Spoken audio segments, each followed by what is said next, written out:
Good morning, everyone, and welcome to another Full Press NFL Sunday. It is September the 25th, and it is week 3. And we are back here live once again on Full Press NFL Sunday. So let's jump right into it. Good morning, Braden. How are you? Are you ready for yet? Hopefully, another very entertaining Sunday. Yeah, it's a lot of exciting games this week. So a lot. I know we'll get to those later. A lot of games I'm not really confident in, but ready to be entertained on this Sunday. Yeah, well, we're obviously going to, like we do every Sunday, give our game picks at the end of the show. We're also going to talk about the 0-2 teams right now that are just trying to find some life, with one little caveat, because we have also 2 teams that are still winless, but 0-1-1. So maybe we'll throw them into the mix as well. And of course, we don't have quite the lineup we had week 1. Then again, we thought that last week, and we had quite an entertaining weekend. But we do have a couple big matchups on the table. First and foremost, you have Buffalo and Miami, the blooming of a potential AFC East rivalry, something we haven't seen outside of the fight for the last spot in the division for quite some time. And of course, we have Tom Brady versus Aaron Rodgers, quite possibly for the very last time as the Packers go and visit the Buccaneers. So let's jump in right away with Buffalo and Miami, because obviously this is a potentially very big game, because we look at the 2 teams, both 2-0. We're going to talk about the 0-2 teams later. But right now, we're talking about 2-0 teams from the same division. One team, the Buffalo Bills, coming into the week, looked like, not head and shoulders above everyone else, but very clearly looked like the best team in the league. They had the most points scored, the second fewest points allowed, and they just kind of looked the part. However, they're dealing with quite an array of injuries, particularly for this game. And Braden, as you know all too well, this is not a game that you want to have the majority of your very, very talented secondary out. And long-term implications are Micah Hyde done for the season. That's a big loss. But let's talk specifically this week.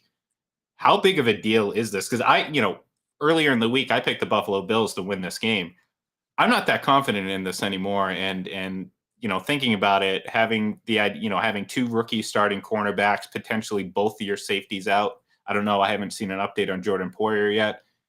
Going against 2 of the top 3 receiving targets so far through 2 weeks this season in Tyreek Hill and Jalen Waddle. So that's a long way of saying, Braden, what the hell are the Buffalo Bills going to do today, and how can they stop this Dolphins offense?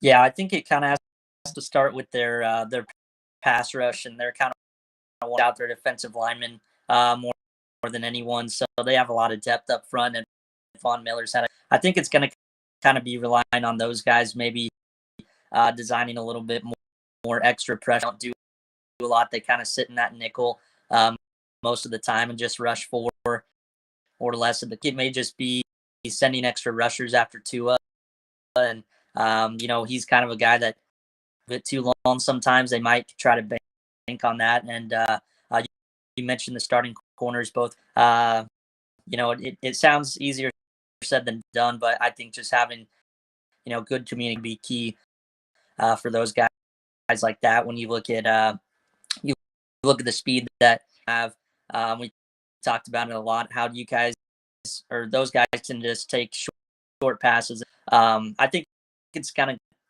of be a mix of that. Is just staying on top of those guys and ushers after Tua today.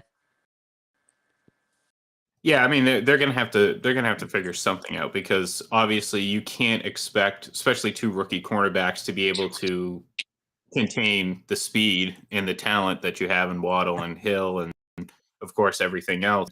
It's funny. Last week we sat here and we asked, was this the week, as the Dolphins prepared to go up against the Ravens, was this the week that Tyreek Hill finally catches his first touchdown? And I said yes. You agreed with me, and we were very, very, very right. I don't think we anticipated this. It was certainly a glimpse into what could potentially be, and we saw the impact that Tyreek Hill can have on this offense. Now, that's not to say that not having Jalen Waddle isn't a tremendous advantage as well, because he almost creates just as significant as a mismatch for most teams. And then you add in the fact that you have Tyreek Hill. We saw potentially a offense that could rival what we saw from the Chiefs. Obviously, it was predicated on a lot of speed and a lot of great scheming. Now, Mike McDaniel got the job because of his offensive prowess, his intelligence, and you would assume that these schemes, these offensive schemes, the play calls and everything like that are only going to improve as he gets more comfortable in the position. Are the Dolphins, is that what we're going to see from the Dolphins? Not necessarily 6 touchdowns from Tua every week, but an offense that can absolutely strike at any moment, a la what we've seen kind of from the Kansas City Chiefs the last few years. Yeah, I think so. And I think kind of an interesting wrinkle to that is kind of just around with Shanahan and having that kind of outside zone running game. I think that's going to be something that allows them to have that kind of balance and maybe allow Tua to have a little more comfort. Because it was kind of interesting to see one of the plays that actually set up their game-winning touchdown to the inside. So I think just having kind of that depth at running back too, and options at their disposal, maybe a little more balanced than some of these other quick strike teams have had. I think big for Tua, and I think give them just a lot more confidence, a lot more comfort in the pocket. Yeah, look, I mean, I wasn't necessarily high or low on Tua coming into the season. I was worried about it, his accuracy and whatnot. And look, I mean, I've especially early on in his career, I thought Patrick Mahomes was a little not, I wouldn't say inaccurate, but there was accuracy consistency problems, if that makes sense. And again, you can stop me if I'm wrong. You far more of that team than I have, and certainly studied it a lot more. Would not necessarily that was a bad thing, but again, you have the mismatches and on offense like you do. There's ways you can compensate for that. I thought Tua was very good. He was accurate. He was decisive, certainly in that fourth quarter. And again, if that's something that is here to stay, if that's what his ceiling is, that's a pretty darn good ceiling. And I would have to definitely reevaluate my assessment of the Dolphins in general, because I thought they were a good team. But, again, I uncertainty about the quarterback makes me pause when it comes to like saying, oh, this team is going here. And, to bring it back to what's going on with Buffalo, the injuries, I mean, again, we're talking about this week as it being a problem against the Dolphins, but you think long term this could be an issue again.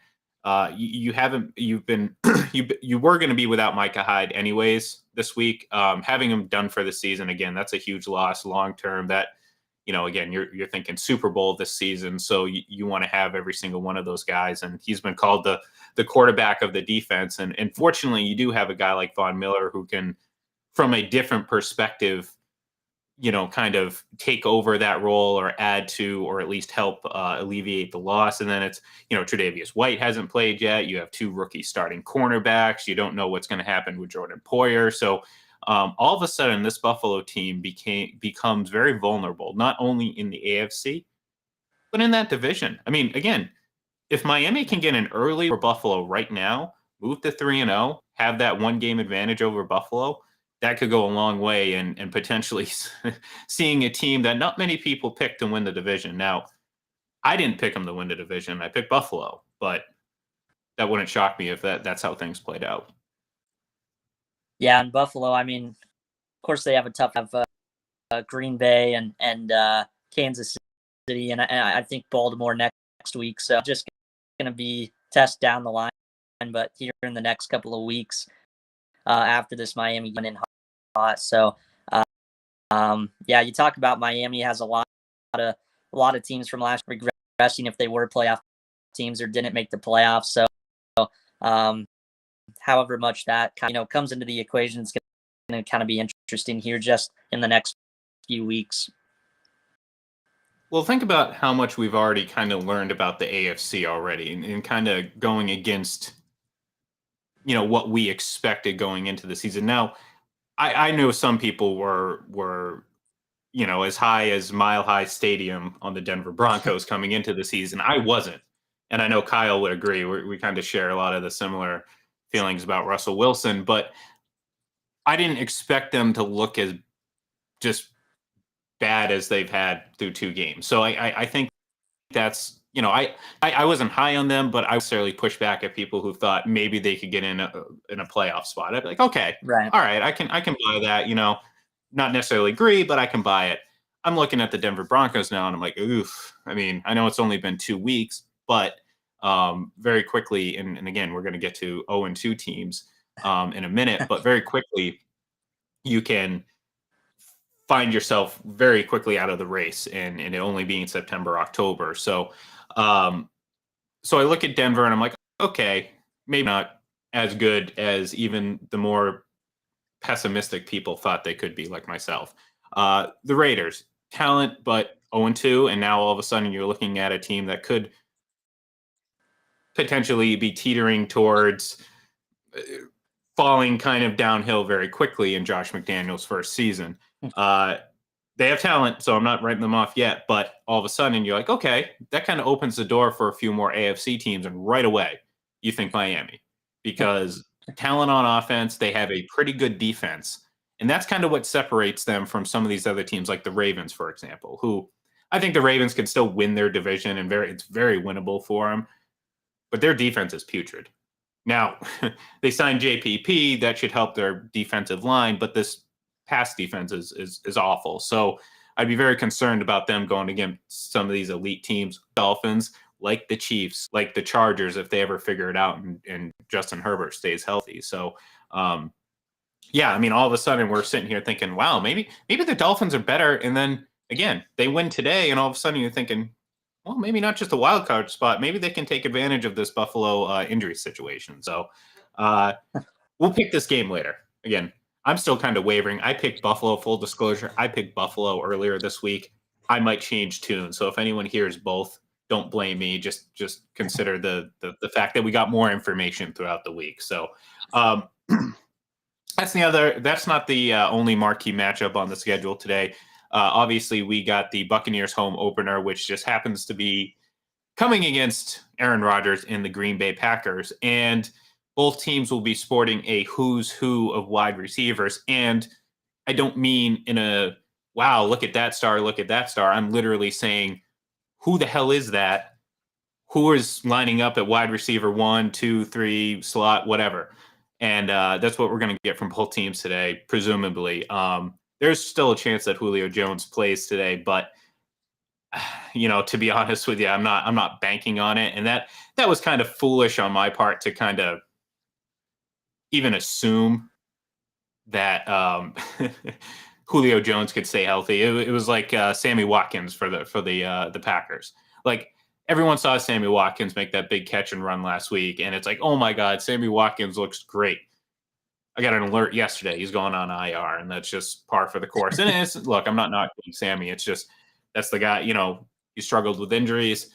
It is what it is. So you have two, obviously, great quarterbacks going head to head, possibly for the final time. One guy's 45, the other guy's 38. I mean, they have to retire at some point. Who retires first? Seriously, I really don't know yet, but we'll find out. Right now, you're looking at two teams who have gotten off to a little bit slow of a start offensively. I think the Bucs defense could potentially be the best in the league. We've seen a lot of great things from them the first 2 weeks. We got to see it over the course of several weeks to really solidify that. But I'll ask you to focus specifically on the offense, and I'll say this: which team do you think is going to get out of their quote unquote offensive rut first? Yeah, I think I have to go with I just think they have a lot more weapons, a lot more versatility at two. Where I think Green Bay, they're just so reliant on those two running backs, and even last Dylan fumble, and it just seemed like he couldn't really get out of the blocks. So different ways where Tampa Bay can attack you. Tom Brady, of course. I just think in how he attacks, I guess. It seems like week to week it kind of been to kind of stop him the most, and I think just over the middle of the field, there's not a lot in my mind that are obviously more accurate than Brady when it comes to throwing, into the heat. I think Tampa Bay, especially with Leonard Fournette, I kind of like what I've seen from him to kind of been banged up here and there, but I think for the most part, some improvement in his pass. I think just what he's shown the last couple years when he's been in Tampa Bay can kind of balance. I think there's a lot more weapons, a lot more options that the Bucs have to tap into, and at this point, it's kind of easier to think that Tampa Bay can kind of get quicker in a passing attack where Aaron Rodgers is still kind of dealing with those guys that have that rust necessarily with Brady's pass catchers. Yeah, and look, the biggest problem for the Buccaneers right now is health. So, I think right off the bat, you get healthy and all of a sudden this offense is going to start rolling because there's a lot of talent and it's being led by Brady. For the Packers, it's more about life without Devontae Adams and life with, in my opinion, I've been saying this since the offseason, inadequate replacement. And now you have Sammy Watkins, like I just mentioned, who's going on IR, one of the guys brought in to kind of, again, not replace Devontae Adams, but replace some of that production. And now you don't have that. And fortunately for them, they do have two really good running backs, but that's not going to necessarily lead to a high-powered, potent, don't give the ball to the offense. I mean, this is a team that was 10th in offense last year with Devontae Adams. Now without really anyone outside, who do they have to throw the ball? Alan Lazard, when he's healthy? That I know you paused for a minute, but really you had to think about it. Like, okay, Christian Watkins not playing today, I believe. I think he's out. Their rookie draft pick, so he's not going to be out on the field today. And look, I mean, I like, it's a big if the Buccaneers get healthy. This isn't a certainty.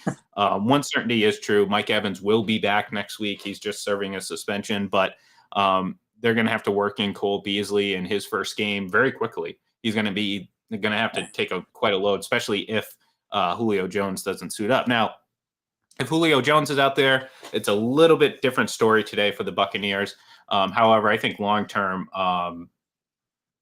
it's definitely got to be the Buccaneers offense. And I wrote something this week about 2-0 teams, and I actually put them as the second best 2-0 team right now. This was a few days ago. Mostly because I just think their issues on offense are just strictly injury related. You have if those guys come back, not even all of them, if they just get somewhat a resemblance of what they planned on coming in with, I think you're going to be looking pretty good. So, yeah, we're going to, just like the last game, we're going to pick this one a little bit later too. But let's shift gears. We've been talking about some successful teams here: the Packers, the Buccaneers, the Bills, the Dolphins so far.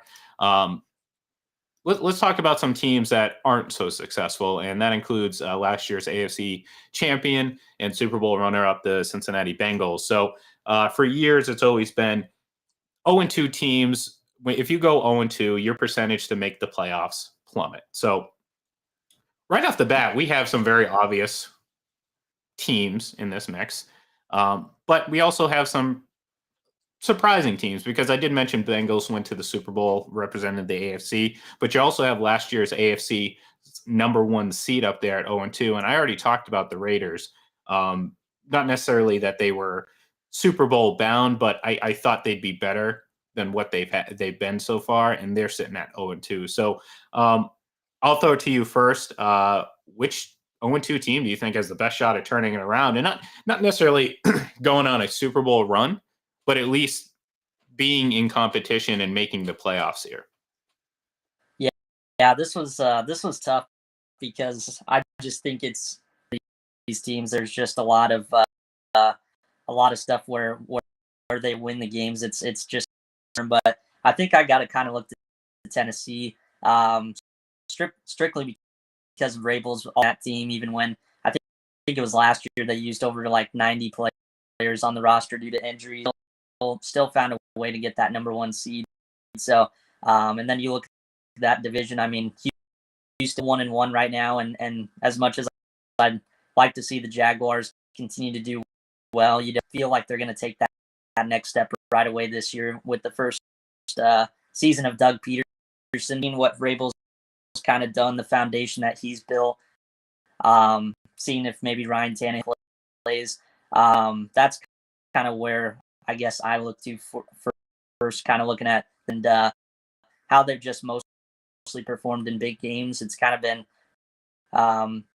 percent given, but they've usually been a pretty tough test when you think they're out, down. Yeah, I'm going to have to agree with you, and I'm not as I'll let's put it this way: the Bengals issues, I think they would be my second pick in terms of teams that will turn around. I think the Bengals issues could potentially be very I mean, I'd like to see this offensive line play together a little bit. They really didn't during the preseason, which is odd, especially when you have so many fresh bodies and everything like that and new players. So I think it's potentially could be just a timing issue. And if that's the case, then this Bengals team should be fine. This offense will start moving, and I think they're going to be a lot better and will probably overcome this 0-2. But again, that's a very touchy thing. I think Tennessee's still good. And I said this about a week ago on FBC Radio Live. I asked, I thought maybe Derrick Henry might be hitting a wall.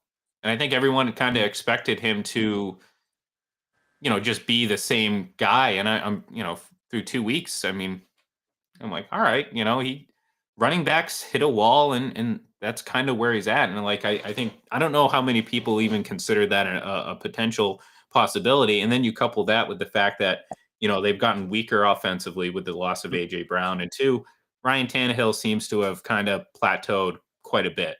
And he's regressed, in my opinion, from, what he was a couple years ago, which I thought was a very serviceable, very good quarterback, to kind of just feels mediocre right now at best. So I am going to agree with you, but I'm not that confident in the Titans. So let's just put it this way.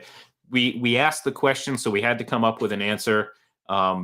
This is the one I guess I'm going to lean with. And again, I'm not terribly confident. I wouldn't be surprised if none of these teams turn it around. And just because of their various issues, I think the Falcons, I think we all expected to be in this position.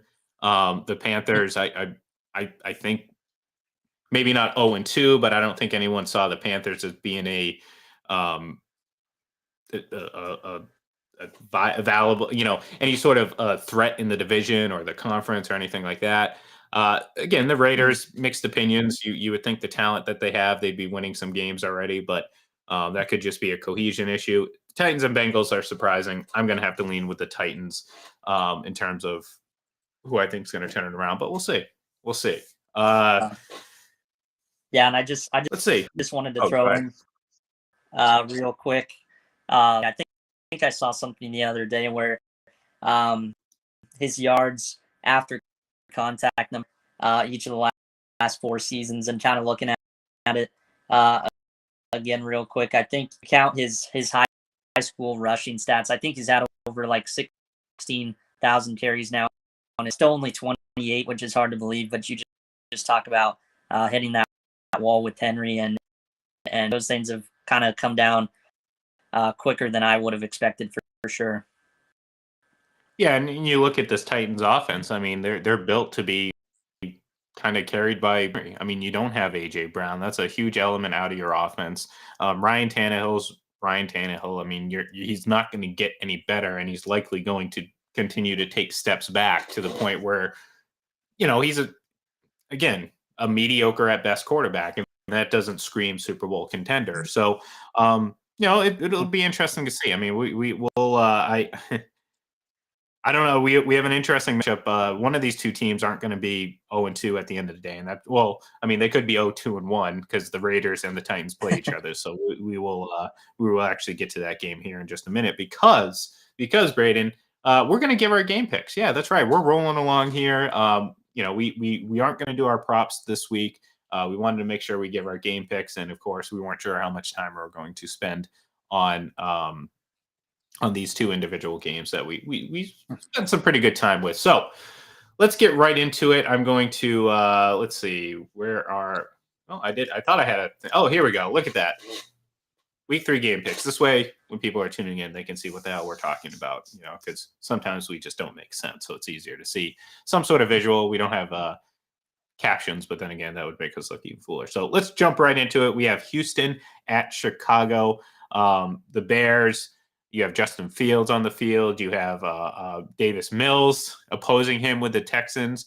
I'm going to take the Texans on the road in this one. I don't know. I kind of like Davis Mills. I mean, I don't think he's a great quarterback, but I think this Chicago team still needs to kind of find their way offensively. I think there's certainly potential there with Justin Fields. Absolutely. They need to find their way a little bit. And I think they took a little bit of a beating at the hands of the Packers. Surprise, surprise this past week. So give me Houston to win this one. Yeah, I'm going to go Bears. I think overall, I think it's kind of just right now. I know they gave up 20 some points last week, but I kind of like, I didn't really expect them to have a pulse in some spots in the defense. So I like coin flip game. I think that might be the difference today. So I'll go Chicago. All right. We've already talked about this game quite a bit. Let's do it. Buffalo at Miami. I said I gave a disclosure. I did pick Buffalo earlier in this week. And you know what? I'm going to stick with it. I can't look. I don't want to purposely make a fool of myself. I'm not going to hedge the bets. I'm just going to stick with Buffalo because at the end of the day, I think the strongest unit is their offense, and that says quite a bit considering how good their defense is. And we saw last week, Miami, despite how wonderful the comeback was, they gave up 38 points. Correct? 35, 38, whatever it was. Either way, yeah. High 30s. Yeah, 38 to the Ravens. So they're vulnerable. They can be had, and I think ultimately the Bills' offense is going to make up for the losses that they have. I mean, Miami is going to get theirs. This is going to be a pretty high-scoring game, in my opinion. But I'm going to stick with Buffalo. Yeah, I'm going to go Buffalo more so just because I think I got to look at recent history and just Josh Allen, from a stat perspective against him. So I think until Miami beats him, I can't really Buffalo to lose down there in South Florida. All right, next, I mentioned this game already. Las Vegas at Tennessee, battle of the 0-2s. Last week I picked a tie, or actually I picked a tie for Thursday. I was wrong. I'm not going to do it again. I actually have the Raiders winning this game. I think eventually their offense is going to find a bit of a rhythm. It was really out of sync last week. But I think ultimately Tennessee, which kind of, I guess, flies in the face of the pick I made earlier, but that kind of speaks to how difficult that decision was to talk about 0-2 teams. I just think in this game in particular, I think the Raiders win it. But Tennessee, I think, just has the easier path to redemption, so to speak, when it comes to making the playoffs, certainly in their own division, as opposed to the Raiders, who, even if they do pick up a win this week, I would still think the Titans have a better opportunity. So, but I am picking the Raiders this week to break their 0-2 run. Yeah, I'm going to go Titans just because I think kind of looking at the trenches, even if Tennessee struggles, I think they'll be able to kind of get after Derek Carr enough to maybe, put themselves in good field, have some short field. So I think it comes down to the trenches for me, and I trust Tennessee more. Close one, but I got to go with the Titans. All right, next we have Cincinnati at the New York Jets. Joe Flacco, big star last week. Again, Joe Burrow and the Bengals 0-2, desperate for a victory. I gotta believe that they have to win this game, right? I mean, this is my I'm Ron Burgundy, question mark moment. Like I'm picking the Bengals. I think. I mean, they have to win against the Jets. They have talent on offense. They just have to figure out this offensive line issue. If they can keep Joe Burrow upright, their chances of winning skyrocket. And that's what I'm counting on today. So without Zach Wilson, another Joe Flacco game. Go Bengals? Question mark. I'm exactly in the same boat that you are. I was really, really close to picking the Jets, but I think it happened for New York more of a Cleveland blunder than really Joe flying through. So I think just situationally, Cincinnati will be better than Cleveland was with the Bengals. Yeah, I mean, we have to, right? Right? I mean, they can't lose to the Jets. Come on now. It's the Jets. Um, next, Philadelphia at Washington. Actually, a very intriguing game because you have Philadelphia, who looks like a team that could potentially be one of the best teams in the NFC, and Washington, who I keep trying to figure out how to, because look, I think Carson Wentz has played well. You know, he's certainly putting up numbers. I mean, they have quite a talent-laden list of offensive players on that team. I mean, good God, they do some really good things on defense. So I think Washington's pretty good. I feel like I have a little bit more confidence in Philadelphia right now. So I think even on the road, I think Philadelphia is going to go in and take care of business this week. So give me the Eagles. Yeah, I'm going to go Eagles as well.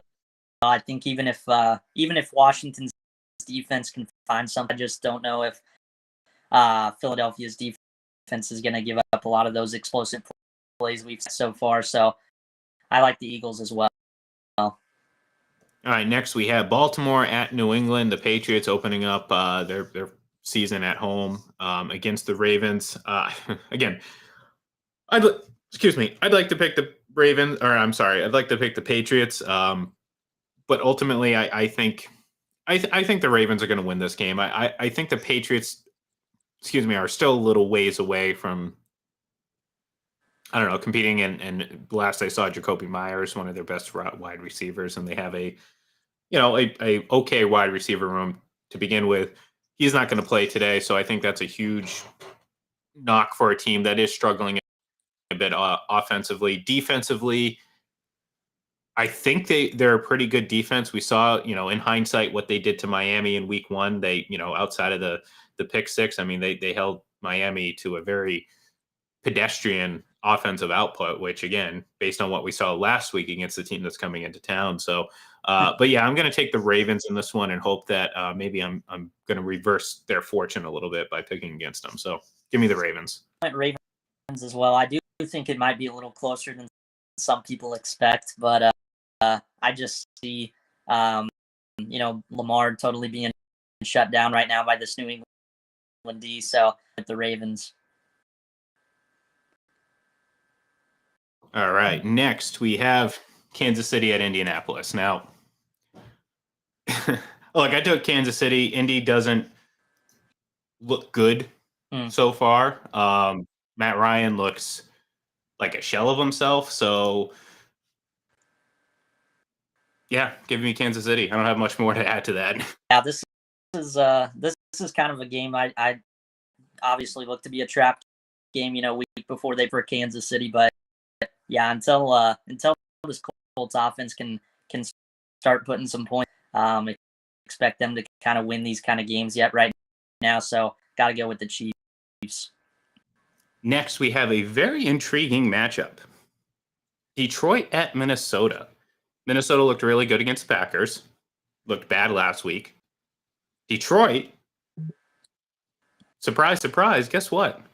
They scored the second most points in the league through 2 weeks.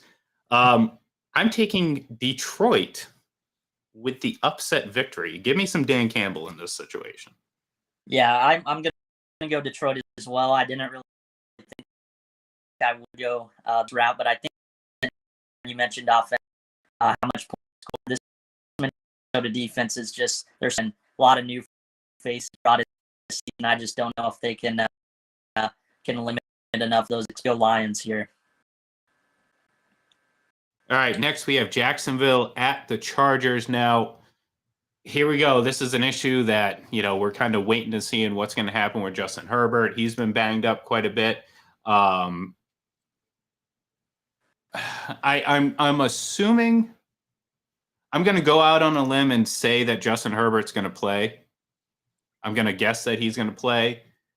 So I'm going to pick the Chargers in this one. Although, again, I wouldn't even necessarily pick against them. Like I like Jacksonville. I think they're getting better. Necessarily pick against them, even if Justin Herbert wasn't playing. But I'm going to assume Justin Herbert is going to play, even in a limited capacity. I think the Chargers are going to win this game. Yeah, it kind of just, I think, comes down to talent, even if Herbert does play and really can't be a Chargers defense. And we've seen how much, turnover-worthy plays have kind of so far. And I think that could be something that just comes into play. So despite the Herbert question mark. All right, next we have Green Bay at Tampa Bay. We already talked about this game quite a bit, but I gotta, like I said, at the end of the day, I mean, I'm trying to, if I'm going to figure out which team is going to be able to produce with their limited offense, I got to keep going with Tampa Bay because obviously I like the quarterback better. I mean, they're both great quarterbacks, but I'm always going to side with Brady in this situation. And I just think the Buccaneers defense is better. And I think they're going to do things to get after Aaron Rodgers that, obviously they can rush the passer. And we've seen that, their offense is predicated on kind of the short passing game. Mm-hmm. And I think if you get Aaron Rodgers off his mark, then I think the defense is going to have a pretty good day. Give me the Buccaneers on this one. Yeah, I don't really have too much to add to that. Tampa Bay's defense did last week and just how quickly it can unravel. I think could be what we saw week 1 against Minnesota. Just everything kind of going downhill quickly, just mostly. So I got to agree with you there, Tampa Bay. All right, next we have Atlanta at Seattle. Oh gosh. But I'll take Atlanta. That's it. That's all I got. Sorry. Yeah, I don't know if I really have a good reason. Maybe just I kind of like what I've seen from there for the most part. But yeah, it's kind of a shot in the dark with Seattle there for me. All right, next we have the Rams at the Cardinals. The Rams, again, they're still trying to find their way. I think they have a pretty good afternoon Sunday. I know you're kind of high. You're definitely higher on the Cardinals and certainly Kyler Murray than I am. I don't know. I thought last week was kind of a mirage. I just don't. That's the thing. If that's what you expect to have to do, I mean, 2-point conversions, 2 touchdowns. You know what I mean? It felt like a lot of things had to go right just for them to eke that win out. I don't think that happens this week. I like the Rams to win fairly easily. Yeah, I think in the days like 6-1 against this team, he does not struggle against the Cardinals, and I think his offenses are even better in Arizona than they are in LA against this team. So I think I got a history and follow that trend. So Rams on the road get the win today. All right, we have San Francisco at Denver. Let's ride? ? Answer: no. I am 100% taking the San Francisco 49ers, led by Mr. Jimmy Garoppolo. I still can't believe we're talking about Jimmy Garoppolo still, but at least this way we're talking about him in a starter's role. I mentioned Russell Wilson earlier. I mentioned how not shockingly, but disappointed I am in their offense or their team just in general. Give me San Francisco twice on the road in this one. Yeah, Sam, kind of funny to see that alert yesterday that Denver's hired somebody for with kind of situational awareness, basically. And honestly, I kind of think the Francisco team is now that Jimmy G's back, and I don't think that's necessarily a discredit to Trey. You know what this team's going to be able to do week to week instead of marks there's going to be in terms of who's going to get the touches and all that. So with Jimmy G back, I think in this Niners team, and I think they get it done tonight. Yeah, look, I mean, with Trey Lance, you were going to need time for him to settle in and figure things out and potentially reach that level that Jimmy G got. Now, again, we're not saying Jimmy G is like one of the best quarterbacks in the league, but at least we know he's a veteran guy who can win, and with a team that's talented like they are, assuming George Kittle ever plays, they should be able to do some pretty good things, and a pretty watered down NFC West. I mean, the Rams are still there, but Seattle is not Seattle. And again, I'm not too high on Arizona personally, but last but not least, Dallas at the Giants. Can the Giants go to 3-0? And you know what? I say yes, because I think last week's win for Cooper Rush and Dallas was a little bit of a mirage. I thought that, just sometimes you just, play in the moment and deliver. And that's what that, I think New York, they're gritty. I don't think they're the most talented team in the world. Certainly not their quarterback, but they're gritty. And I think this is a game that they win against a divisional opponent. So give me the Giants to move to yeah. Yeah, you mentioned Ryan Dable's just giving them a lot of confidence right now, going for it sometimes in situation and just laid down. So they're aggressive right now. The players are kind of buying in, and I to 3-0 on Monday night. All right, and we're going to move to 3-0, as in 3 straight great broadcasts here Sunday, NFL. FPC NFL Sunday. So thank you everyone for tuning in. Stay tuned. In about 15 minutes, we have Full Press Fantasy Live coming up at 11:30. So if you're watching this on Full Press Radio, on Full Press NFL, on Twitter, on Full Press Coverage, wherever it is, just stay tuned, and a new broadcast will be starting very soon. So thank you everyone for tuning in. We will be back next Sunday for another Full Press NFL Sunday. And be sure to tune in tomorrow morning at 9 a.m. for FPC Radio Live, as myself and my co-host John Sapichetti break down what we saw yesterday. And hopefully I'll be crossing my fingers that the hurricane named after me does not come and hit us down here in Tampa. Thank you, everyone, and we will talk to you next week.